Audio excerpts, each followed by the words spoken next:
my name is Sarah Bailey Roberts, and I'm really pleased to be here today. First, I want to thank Fayetteville Public Libraries, especially Amy, for helping me host this series. I'm really looking forward to it. And second, I want to thank you all for being here and learning with me today. So just a little bit more about myself and how I got into German-Russian history.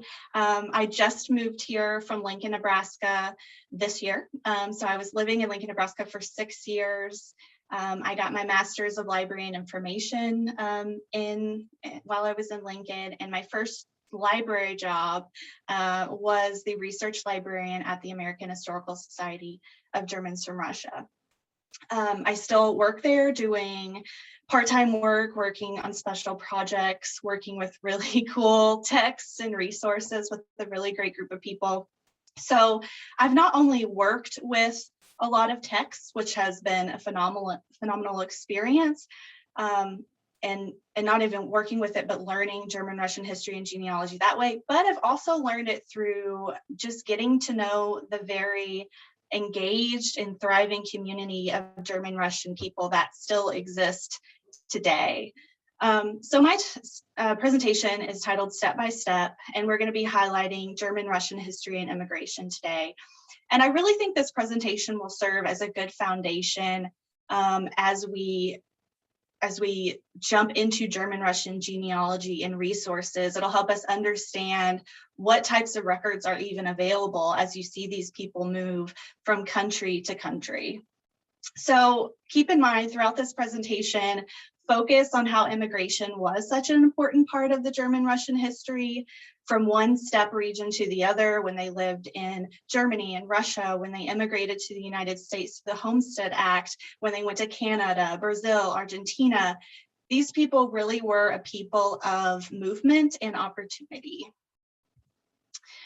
So this photo that you see here is of a steppe ecosystem, S-T-E-P-P-E. So what is a steppe ecosystem if you've never heard of it? Maybe you've been in one before and you haven't ever known it before, but it is a dry, high elevation prairie or a grassland. And here in the United States, you can find a steppe ecosystem in eastern Colorado, in far western Nebraska. And this kind of ecosystem made up the land where Germans settled in Russia and here in the United States or in the Plain provinces in Canada. So if you've ever been to the Great Plains, if you haven't, you should go because it's lovely. But this photo here, it looks like the Great Plains. You have the rolling hills, you have the short grass prairie, and you have the big sky. But this photo is not a US or any North American Great Plains. This is a Russian steppe ecosystem, specifically a village called Rothamel. So we have this German or this Russian steppe here, and then we have a Nebraska photo on your right of a Nebraska steppe region. And the German Russians really found the prairies and the rolling hills of North America similar to that of their home in Russia. And I think this really attracted them to the area when they moved here. If you think about it, the agriculture, the economic experiences, the climate in Russia really prepared them for a successful life when they moved to this area. So who are the Germans from Russia? And I think the name can be really puzzling, especially if you have never heard of them before. So to put it very simply, they were Germans who moved to Russia, lived there for around 200 years, and then immigrated out of Russia to North and South America, as well as a few other places. And on the screen here, you'll see various German-Russian families. You can kind of see their traditional garb. You can see some of what the women are doing and the families. And these are actual photos taken from the American Historical Society of Germans from Russia, which has a fabulous photo archive. So our story really starts with Catherine the Great. She's also Princess Sophia, but we know her as Catherine the Great. She started reigning in 1762 in Russia.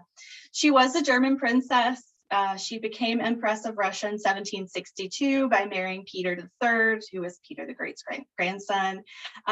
She married him, probably already know this history, but she married him. She quickly organized a coup. She overthrew her husband, and boom, she's in charge of Russia now. It was that easy, right? So she successfully overthrew him. And under Catherine's reign, she really wanted to revitalize Russia. She wanted to grow the economy. And part of the way she wanted to do this was issue a manifesto inviting migration to Russia, specifically the lower Volga region in Russia. And we'll show you a map a little bit later on. And her hopes were really to bring progress and industry to this Russian frontier. So her first manifesto that Catherine wrote was written in 1762, and it invited foreigners to come settle in Russia, and it really yielded few results, mostly because it was too general, not really specific in what benefits she was offering.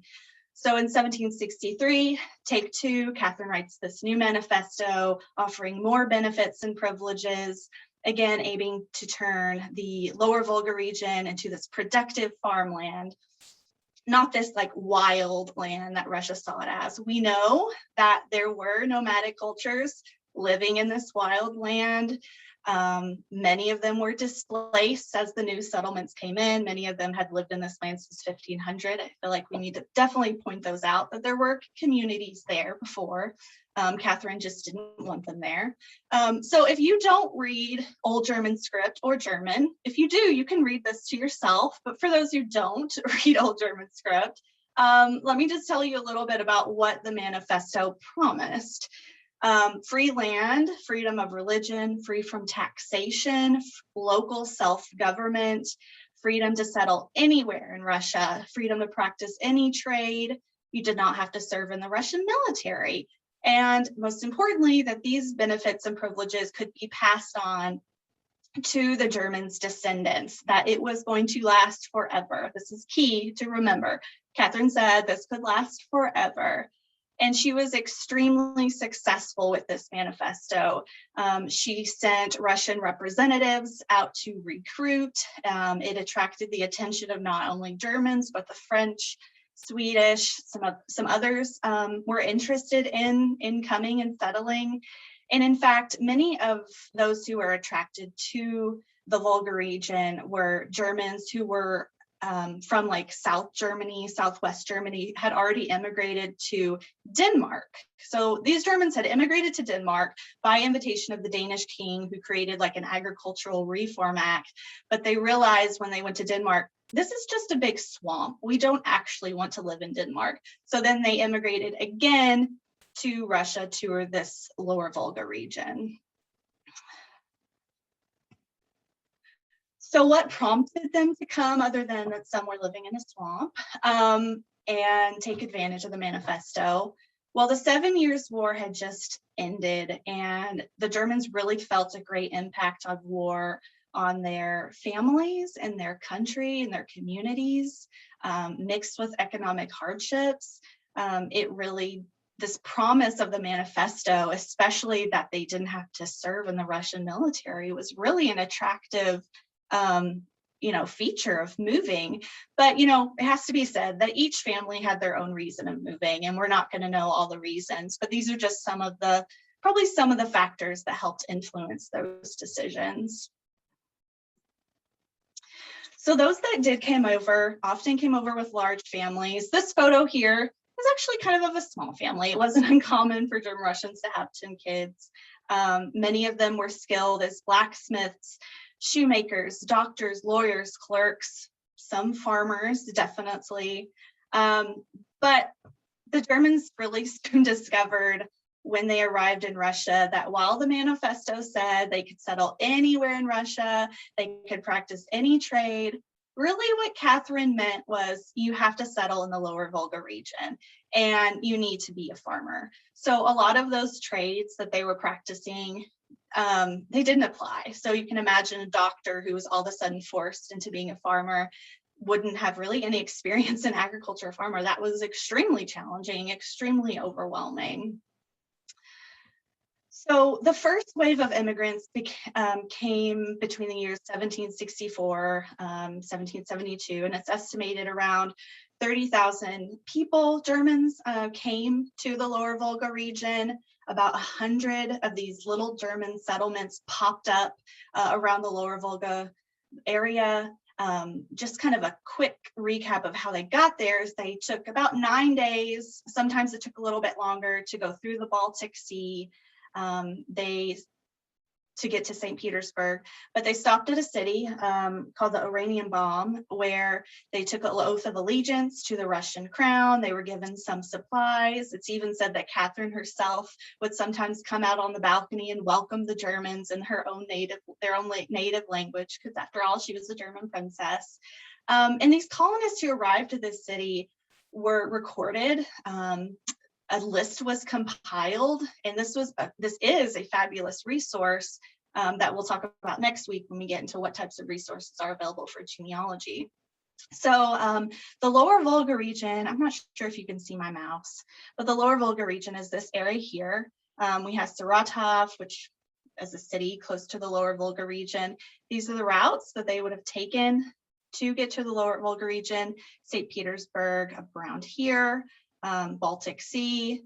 Again, this is the kind of points of origin, migration routes, and areas of settlement. We'll talk a little bit more about this region, which is the Black Sea region, a little bit further. But here, this is the lower Volga region that Catherine initially said, hey, I want to settle here. How can we do this? So they stayed at the Oranienbaum for several weeks, sometimes several months, before making their long trip down to the Volga region. And it was long. It was over Wagon Train. It was over winter. Kind of think in your mind, it's very similar to those wagon trains crossing the American West.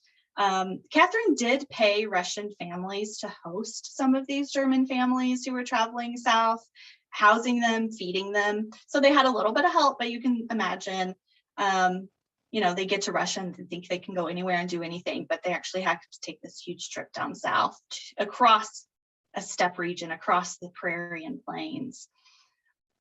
So when they arrived along the Volga, I'm sure it was really quite beautiful. I mean, you have this high-dry steppe ecosystem, you have these grassy slopes towards the Volga River. Here's some photos here of the Volga River near Samara. But this is a prairie, and building houses and any other structures is impossible because there is no lumber here. So it provided very difficult without lumber. So they had to build sod houses, really improvising, figuring out the land because it was really foreign to them. They had to wait for lumber to be shipped down the Volga River from Saratov or St. Petersburg to begin building their settlements. And I want to point out too, when you think of these German settlements, maybe you think of like quaint small towns with a couple of buildings, but these villages grew in population to 40,000.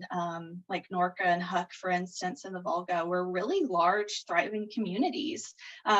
Here's just an example of one of the communities after they, of course, have built it over time. And there was a lot going on. It really was, even though it's kind of out in the middle of nowhere, it really was hustle and bustle. So once, they were provided with the tools necessary, they created a thriving region. The German Russians created a thriving region in the Volga. They built barns, they built houses, they built stores, and importantly, they built their churches, which were always centrally located in each of the villages. The German Russian people were of all faiths. Religion was extremely important to them, not only because they were very, very devout in faith, but because their settlement locations were determined by their religious affiliation. So you would have all Catholic villages, you would have all Mennonite villages, all Protestant villages. So they really were building their communities and tying them together by their faith in what they believed. And kind of keep, we'll look at more pictures of churches later, but this type of architecture is from their homeland. You know, they replicate a lot of that as they move to Russia. So you'll see steeples and columns in other churches they build as we look at photos down the line in the presentation. So the German Russian people didn't really assimilate to Russian culture. They thrived in their German communities. They practiced their own customs. They ate their own food, you know, kind of had their own way of life.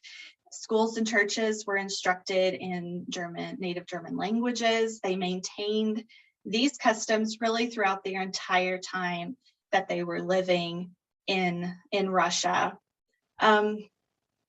And, you know, soon after they kind of got settled in their areas, they started farming, which is what Catherine wanted them to do, right? She wanted them to go make progress, make industry, start farming. So they began to farm the Volga region. And I think people are always kind of surprised when I say that they use camel as their livestock. You know, this was a high dry ecosystem. I think when you think of Russia, maybe you think of Siberia, you think of cold and forested, but this was further south. It was a little more arid. They had camels as their livestock, using them to pick orchards and their fruit, sitting on top of them like this gentleman is doing now, going along, picking their fruits.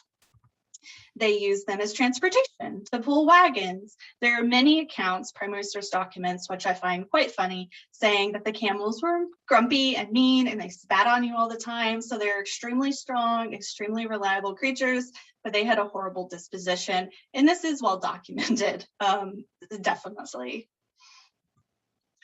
So they also farmed wheat, which was one of the primary crops of the German Russian farms.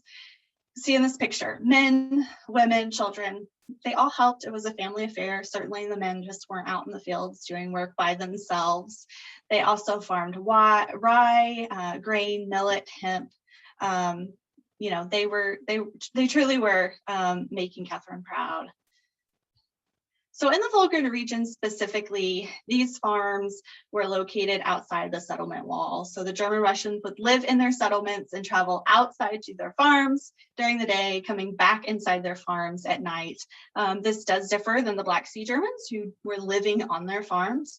And we'll talk about that a little bit later. So moving forward in time, Catherine's great-grandson, we have Alexander first. He started reigning in 1801. He further expanded the boundaries of Russia, reissuing that original manifesto that his grandmother created and inviting more Germans to come. And it must be said, though, that prior to Alexander, there was a continuous kind of influx of Germans coming into this region. You had the Mennonites were immigrating from West Prussia. You have Poland giving land to Russia, creating Volhynia. So there were Germans continuously coming in, but because of the reissuing of the manifesto, because of new area being obtained by Russia around the Black Sea region, there was a greater burst in immigration. So around 3,000 families immigrated to the Black Sea region between the years 1803 and 1810. And this is the same migration route that we saw before, but instead we have the Black Sea region here. So this is modern day Ukraine. And we have Odessa here, just kind of for reference. And all these kind of red dots are areas that the German Russians settled. And you can see here, they took many different paths to get here. And I'll kind of linger on that. Over here, we have like Lübeck over here. It's kind of around where Bremen is, just to kind of, again, orient yourself on this map. So after immigration to the Black Sea, German immigrants and their families grew and peaked to around 2 million total Germans living in the Russian Empire, owning almost 24 million acres of land. So they came in and they started buying land from the Russians very quickly. This, for example, is a Black Sea village called Alexander Hill. And you can maybe kind of see here that the house and the barn are under one singular roof. Again, this kind of differs from the Volga because the Black Sea farms are actually the Black Sea houses are actually on the actual farms themselves. They didn't have to travel outside the city. And similar to the Volga, wheat was a primary crop, and specifically a Turkey red wheat. So this was a type of wheat farmed by the Black Sea Mennonites.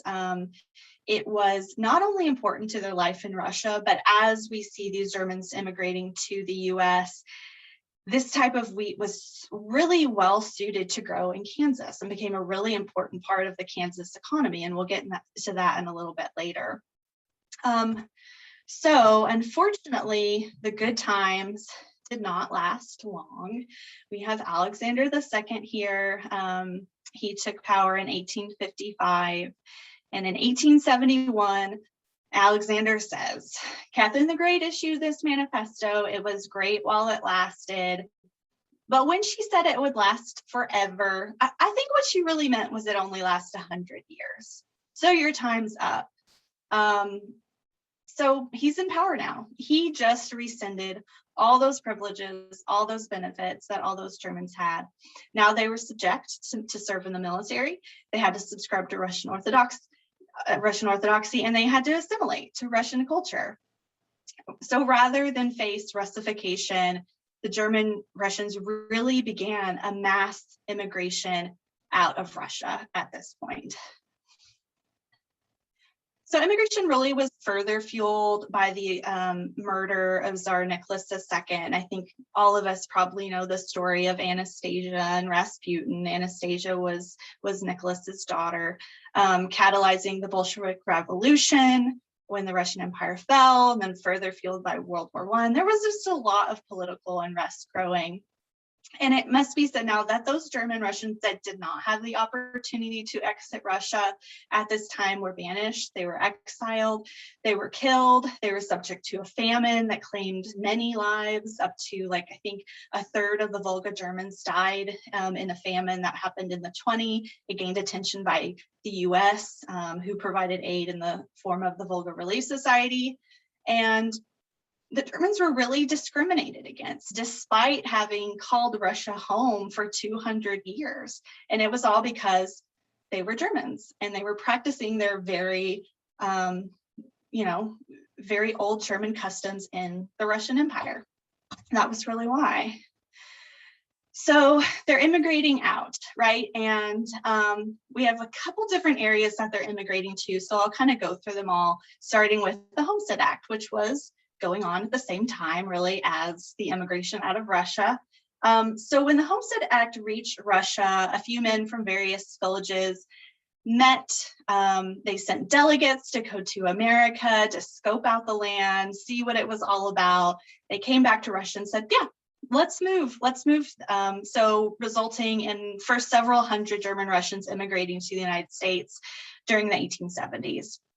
This is one of my very favorite advertisements of Kansas by one of the railroads, saying it is the best in the West, basically saying it is a tropical prairie woodland adventure. Everyone should go. So this is the type of advertising they were getting as they were trying to determine, do they want to go to the Americas to resettle, to get out of Russia. In Canada in 1880, the Volga Germans were settling on the Prairie provinces. This would be Alberta, Manitoba, Saskatchewan. Even some German Russians who had originally gone to the United States, then immigrated to Canada because they heard that the US might get involved in World War I. So it's kind of like a double migration. In Argentina, which is one of the places a lot of Germans went to, the president signed an Immigration and Colonization Act that provided a lot of support to Europeans who wanted to come into Argentina. And a lot of Volga Germans took advantage of this opportunity, like they did in America. They sent delegates to Argentina to scope it out. Primarily Catholic villages went to Argentina and Brazil, but there's several instances I've read that Argentina just had better farmland, so there's like a higher density of German Russians in Argentina than there was in Brazil. Some German Russians went back to Germany, and again, those who didn't leave, those who couldn't leave, were exiled or killed. And I think a lot of German Russians who left didn't realize that this migration was permanent. I think some of them thought they would go back to Russia, they would be reunited with their family that they left behind, but in a lot of cases, that just wasn't what happened at all. So immigration often meant males would go first. They would scope out, find work in a home. They would act as a sponsor for their family to come over, providing that solid foundation for their family once they arrived. And most of the time, German families would be placed in steerage, just a little bit cheaper, where the cargo was stored during immigration. And specifically regarding immigration to North and South America, it's not super well documented why the German Russians decided to go to Argentina. It could have been that the sea voyage was a cheaper fare. I've read in several instances that there were less rigorous medical controls along the border. So maybe if you had like an infection or you were a little sick, the US wouldn't take you, but maybe Argentina or Brazil would allow you through the borders. Or maybe it was more favorable environment for different religious groups, say if you're Catholic. So in the United States specifically, I'm kind of going to focus on the US since that's where we're living, that the German Russians primarily settled in the Great Plains region. They definitely settled other places, but I think primarily Great Plains region, not too much in the South where we are, but perhaps some of you are certainly from the Great Plains and German Russians yourself. So right here in the red box, we have these Great Plains regions, the Dakotas, Nebraska, Kansas, Oklahoma, parts of Texas, parts of Wyoming, Colorado, and in total, around 300,000 German Russians immigrated to the US during the first and second wave of immigrations. And this was around up until like the 1920s or so, with most of them settling in North Dakota. So we have this map here, the prairies of North America, or the US, I should say, and it pinpoints different towns that are favorable as German Russians settled. And as we go further south, there are less German Russians in these states. So North Dakota originally received around 23,000 German Russians, South Dakota 10, Nebraska 9, Kansas and Colorado 8 or so. The 1920 census would be probably one of the first censuses that include the first and second generation German Russians. And you'll see a pattern kind of again as German Russians settled in the US, a pattern similar to that of when they settled in Russia, kind of like a lot of Black Sea Germans settled in North and South Dakota. A lot of Mennonites settled in Kansas. A lot of Volga Germans settled around like the Lincoln, Nebraska area. And we'll get into this a little more next week, but it's worth mentioning here.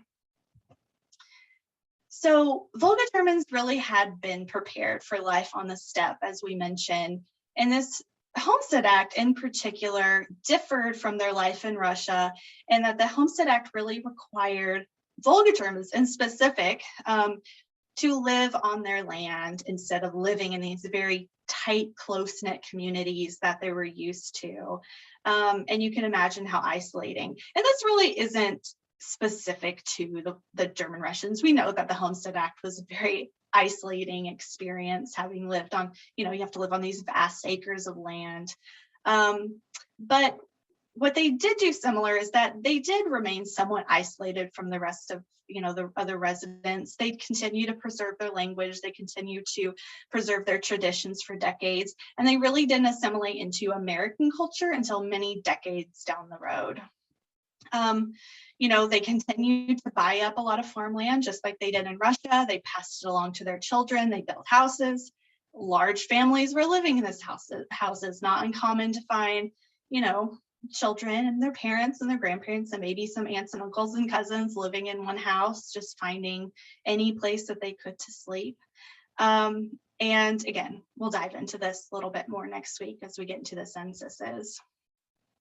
So within the walls of the house, you would find, baptismal certificates, confirmation certificates, again, just a testament to how religion is so important to the German Russian people. It's not just a Sunday activity, it's really an integral part of their life and the community that they are creating for themselves. Churches and houses were patterned after those in the homeland in Russia, which were patterned after the homeland in Germany. You can see here the churches have a very similar architectural style. The bottom church is one of the churches in Volga, Russia, and the top church is a church in Lincoln, Nebraska that is still standing today. They look very similar. They have the tall steeples, they have the columns, kind of these whitewashed wooden churches.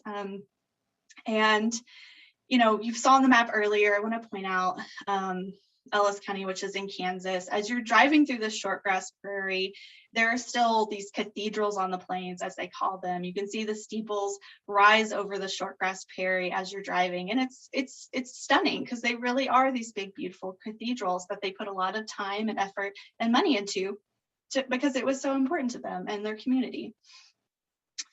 So for employment in the U.S., German Russians worked in these sugar beet fields in Scottsbluff, Nebraska, and northern Colorado, around the Greeley area. And the Volga German immigrants were extremely instrumental in the development of growing the sugar beet industry.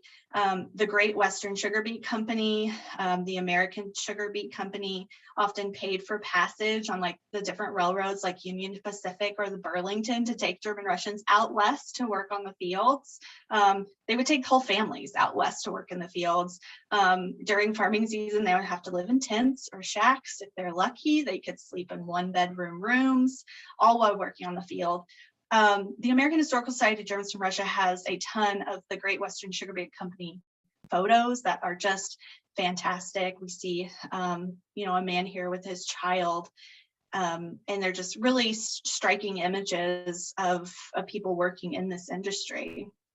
So a little statistics for you is that many started off as working as sugar beet workers. So in the 1920s, we have 50% of Germans were working as workers, you know, topping the beets, working long hours in the fields. 10 years later, 1930, 15% were workers, and a full 85% were owning and farming their own fields. They rose to the top very quickly. Again, very similar to how they were rising in the top of Russia. They're extremely hard workers. They know how to work the prairie. They know how to work hard.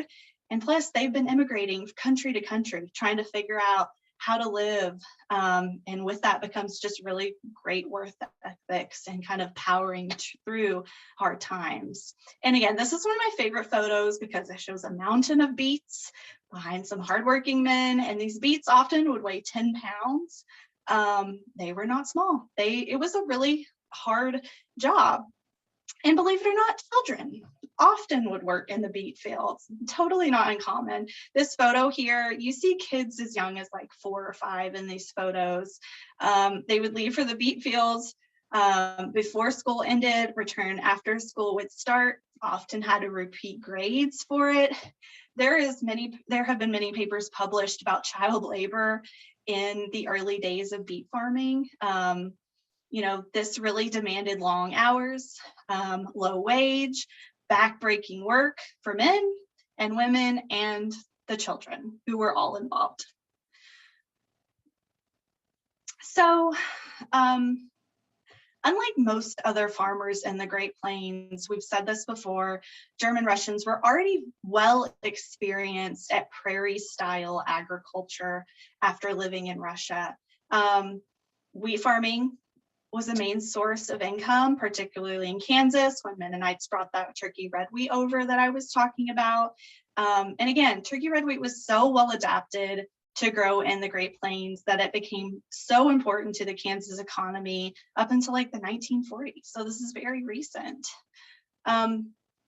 Aside from working in agriculture, we had a lot of men working on the railroads, the Union Pacific Railroad, the Kansas Pacific, the Atchison, Topeka, and Santa Fe.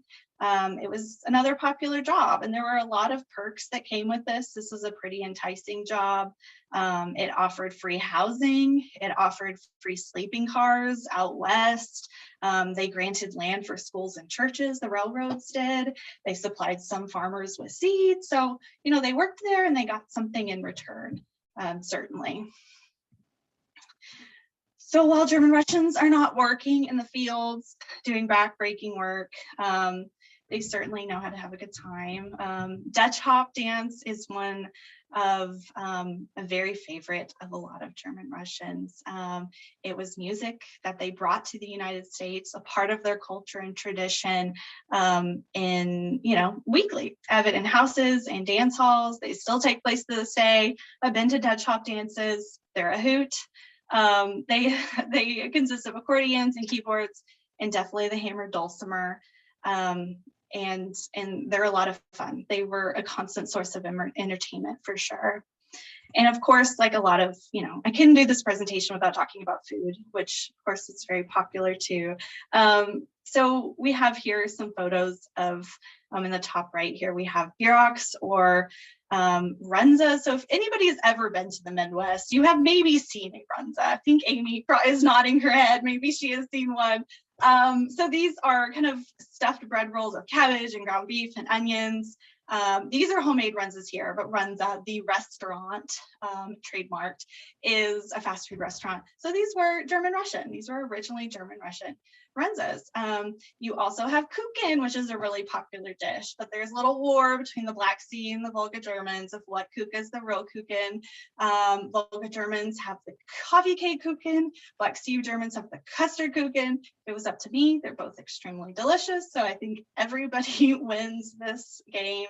You also find grebel, which is fried dough, or belina, which are pancakes. I just learned while doing this presentation that many traditional German Russian foods or recipes don't list tomatoes, because tomatoes are an ingredient that hadn't really been adapted into their food ways when they were living in Russia. So I thought that was kind of interesting to share. So as I said, the German Russians were a people of movement. They traveled from country to country, carrying on their hard work and their ethics, their customs, their cultures. But their story isn't over by any means. The community of the German Russians is alive. They are still working on preserving their heritage, with sharing it with future generations, with their children and their grandchildren. The third part of this series is really going to be focusing more on those communities that are trying to preserve the German Russian history, how to get involved in those communities, how they're discovering and disseminating German Russian information. There are many places doing this, and they're all definitely worth a look into if you want to, continue expanding your knowledge about the German Russian people. So here are just some additional reading resources that I thought I would add here. And I'm just going to put a pause on it. So if you want to write them down, you can. I think all of them do a really good job at covering the history of the German Russians. Of course, I only have 30-40 minutes to do that. I certainly have left some things out, but these are really good texts to kind of help fill in the gaps, give a little bit more information. From Catherine de Khrushchev is an extremely popular book. It is the one I read when I first got started into learning about Germans from Russia. Did a really good job at creating a good foundation for me.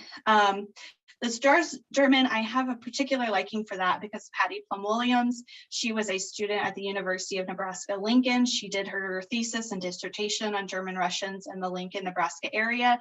She graduated with a PhD in 1917, a woman graduating with a PhD in 1917, and did a local census of Lincoln, Nebraska German Russians, and she wrote this book that was based off of her thesis and dissertation. And just a few more books. These are more geared towards US settlements. There's certainly more on other North and South America ones, but since we're kind of focusing on the US right now, this is more about the Black Sea Germans, and then pretty interesting book by Richard Salad about the German Russian settlements in the US. So it's kind of ended my presentation. Thank you all for being here. I hope you learned something new, and I'm happy to take any questions. You can put them in the chat box if you have any.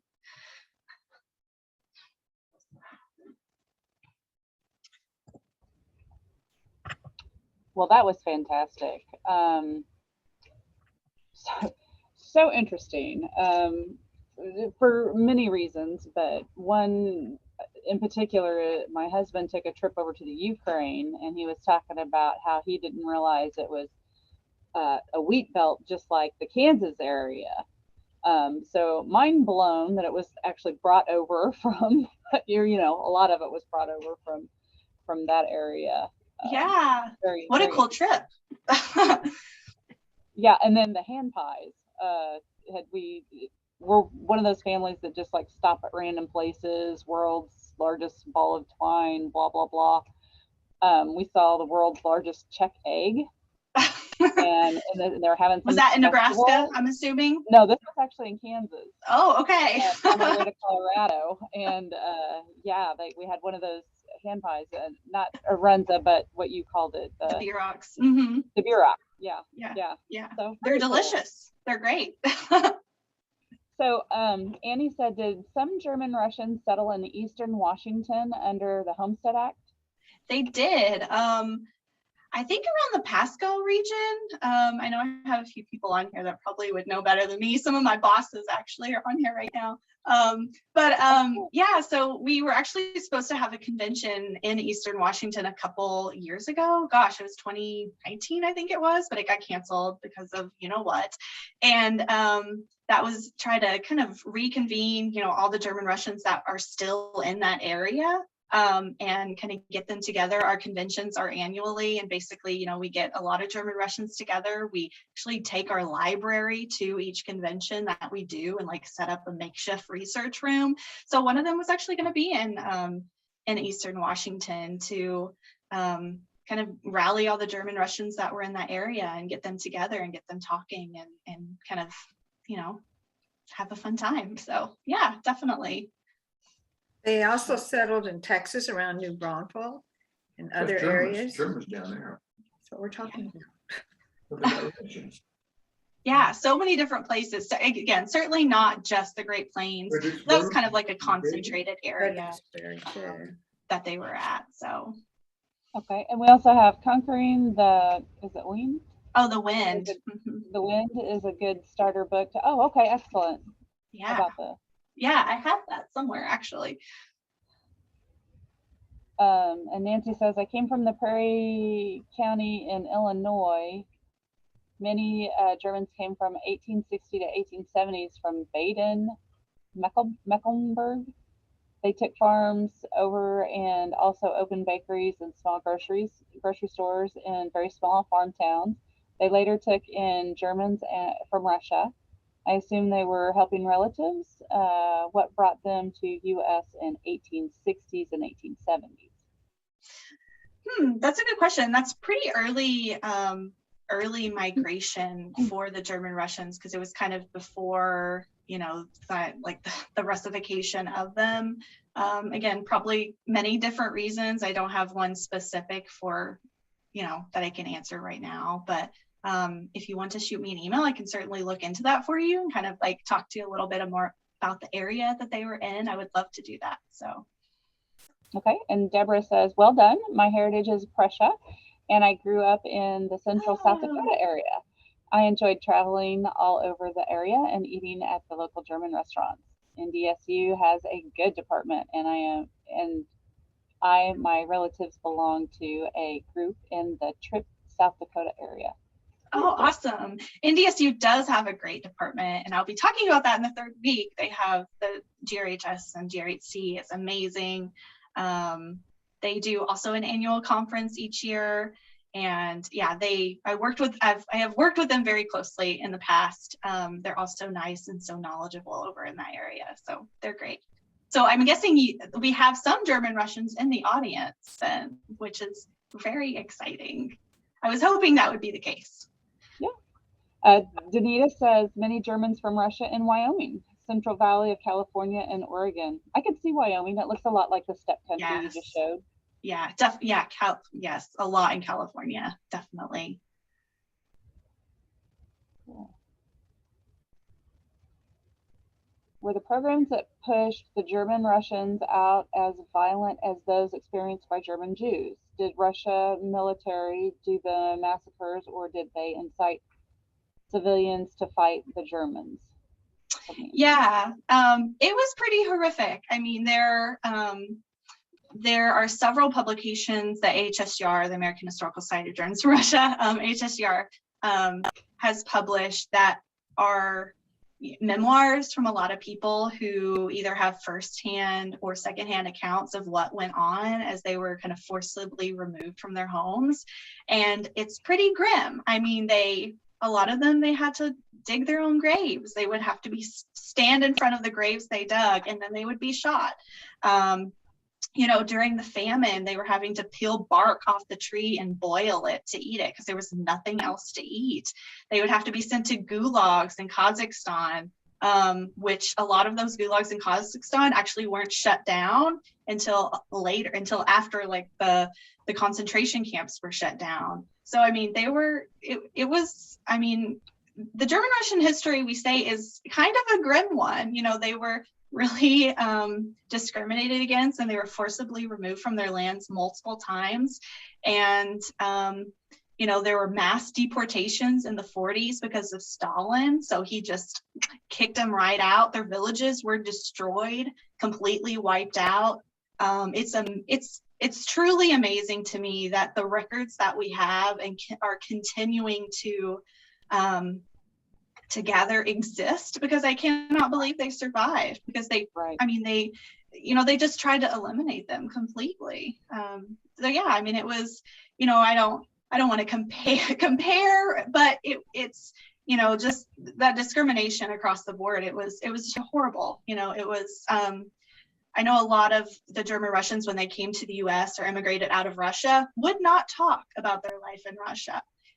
I think it was too painful for them, really. So some, of the children or grandchildren of those, first generation, US citizens, maybe they didn't know the German language because their parents didn't teach it to them, or maybe they didn't know some customs because their parents just didn't pass it down. So yeah, I think it was pretty painful. Letters from hell. I see Kevin there holding up letters from hell. So let me just tell you a little bit about this. So we have this famine that's going on in the 20s, and the Volga Germans are suffering terribly. As I said, they're peeling bark off a tree and boiling it and eating it. And, in the 20s, we have these Volga Germans, and they were, some of them had family in the state. So they were corresponding back and forth. People in the US were messaging their families in the Volga, along the Volga River, and saying, hey, what do you need? And these people are saying, we need money, send it. Well, they could send money, but, Russia is opening all the envelopes and taking out all the money before it even gets to the families who need it. And there are these letters that were written back and forth between families. We call them the letters from hell. And they are letters that are documenting what these people are going through. HSGR, I'll do a little plug here. HSGR just published the first volume of the letters from hell. It's incredibly sad, but it's also incredibly interesting. And this is my actually favorite part of German Russian history, is the famine, are these letters, because though they are painful to read, they are so real, and you get to know these people on such an intimate level because they are bearing their soul through these letters and just trying to reach out for help as best as possible. And the people writing these letters are just, anyone from the community. I mean, it's just, they're just sending them in, and then try to get more people to know what's happening along the Volga River. These letters were published in newspapers to get a broader awareness of what was going on. So it wasn't just the families reading these letters, like the communities who maybe had no relations to the Germans from Russia were reading these letters and saying, wait, what's going on over there? That prompted the Volga Relief Society, which sent aid to help the Volga Germans. So, yeah. And also a good insight into history, like exactly what they're living through on a very personal level. Very, yes. So in answer to Nancy, Deborah says her great-great-great-grandparents immigrated because of the turmoil happening in Prussia. Yes, it's very grim, but like you said, hard workers. I can understand why Stoicism is associated with the German from Russia. Yeah. Danita, they were also deported to Siberia and Kazakhstan. Many Germans were able to leave Russia and where they were deported to and moved to Germany, Canada, etc. Mhm. Nancy, who wrote or published Letters from Hell, if we want to find and read this book? Yep. So it was published by the American Historical Society of Germans from Russia. And it's a kind of epistolary. It's of letters written by various people, but they were transcribed and edited by HSGR, that organization, and kind of bound together. I think they're doing like several volumes, and the volumes are based off of like a year span. So maybe volume 1 is like a certain year span. And yes, Dodie just said you can go to hsgr.org to purchase. And there will be more coming soon, but this one is just volume 1, and it's like I said, it's very interesting. So Okay, and last, Danina says, August 28th, 1941, the German families were deported from their villages. Many died or starved to death and were forced into labor camps. yeah, so very grim. It's a sad story, but a little bit of redemption, a little bit of hope that a lot of were able to get out. We're able to find homes elsewhere, and here we are talking about them, and that's exciting. That's good news. So Yeah, live on. yeah. Well, fantastic. Again, Sarah, thank you so much. And also to those of you who came to the program, there are 2 more. You do have to register individually. Sorry about that. But we will keep you posted with any handouts or anything going forward with that. So again, thank you very much. This was fantastic, and can't wait to have you back. Yeah, thank you all. Thank you so much. Bye-bye. Bye, Amy. Thank you. You bet. Wow, that was fantastic.